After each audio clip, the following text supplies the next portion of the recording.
Hi guys! Today we'll show you how to fix Snapchat camera not working on iPhone. First, unlock your phone and open Snapchat.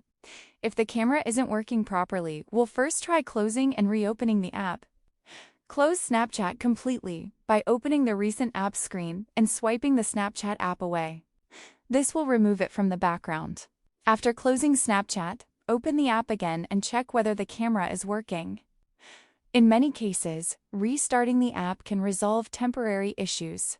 If the issue is still not resolved, open the Settings app. Use the search bar to find Snapchat, then tap on it to open its settings.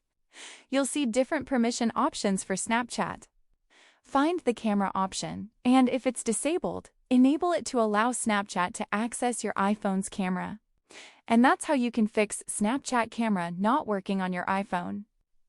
If this tutorial helped you, subscribe to Solution Lab and comment if you want more Snapchat tutorials.